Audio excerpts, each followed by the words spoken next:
गणेशाय नमः। ओम श्री पुराण पुरुषोत्तमाय नमः। श्री शिव पुराण संहिता 7 वायव्य संहिता उत्तरखंड। अध्याय 1।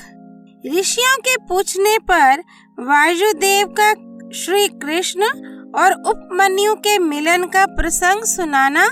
श्री कृष्ण को उपमन्यु से ज्ञान का और भगवान शंकर से पुत्र का लाभ। सूत जी कहते हैं, जो समस्त संसार चक्र के परिभ्रमण में कारण रूप हैं तथा गौरी के युगल उरोजों में लगे हुए केसर से जिनका वक्ष स्थल अंकित है, उन भगवान उमा वल्लभ शिव को नमस्कार है।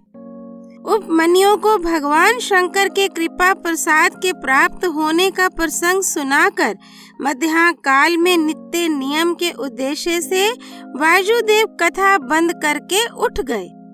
तब नैमिषारण्य निवासी अन्य ऋषि भी अब अमुक बात पूछनी है ऐसा निश्चय करके उठे और प्रतिदिन की भांति अपना तात्कालिक नित्य कर्म पूरा करके भगवान वायुदेव को आया देख फिर आकर उनके पास बैठ गए।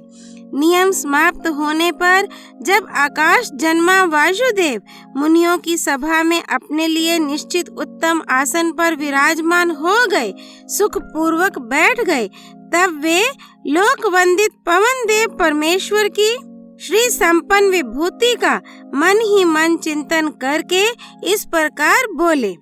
मैं उन सर्वज्ञ और अपराजित महान देव भगवान शंकर की शरण लेता हूँ, जिनकी विभूति इस समस्त चराचर जगत के रूप में फैली हुई है। उनकी शुभ वाणी को सुनकर वे निष्पाप ऋषि भगवान की विभूति का विस्तार पूर्वक वर्णन सुनने के लिए ये उत्तम वचन बोले। ऋषियों ने कहा, भगवान, आपने महात्मा उपमन्यु का चरित्र सुनाया, जिससे यह ज्ञात हुआ कि उन्होंने केवल दूध के लिए तपस्या करके भी परमेश्वर शिव से सब कुछ पा लिया। हमने पहले से ही सुन रखा है कि अनायास ही महान कर्म करने वाले वसुदेव नंदन भगवान श्री कृष्ण किसी समय धौम्य के बड़े भाई उपमन्यु से मिले थे और उनकी प्रेरणा से पाशुपत व्रत का अनुष्ठान करके उन्होंने परम ज्ञान प्राप्त कर लिया था। अतः आप यह बताएं कि भगवान श्री कृष्ण ने परम उत्तम पाशुपत ज्ञान किस प्रकार प्राप्त किया।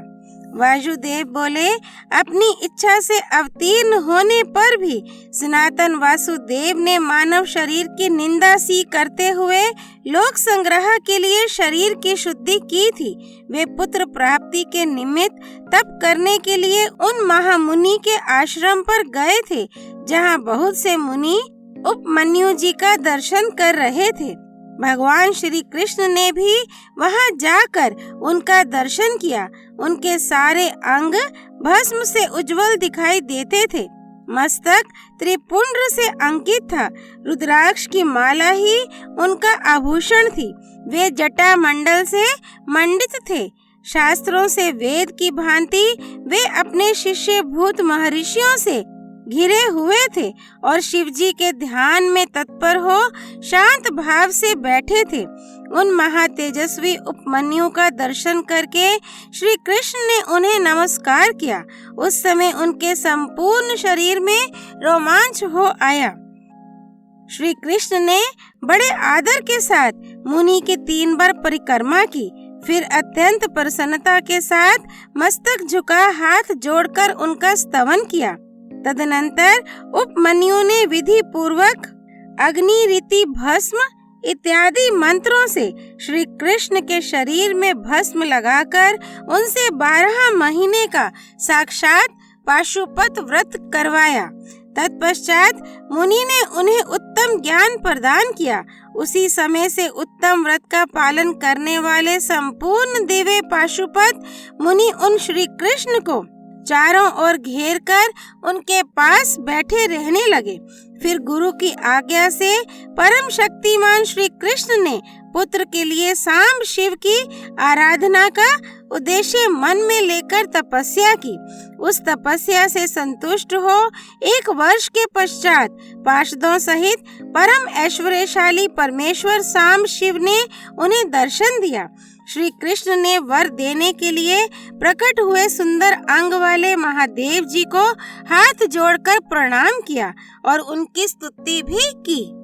गणों सहित सांब सदा शिव का स्तवन करके श्री कृष्ण ने अपने लिए एक पुत्र प्राप्त किया।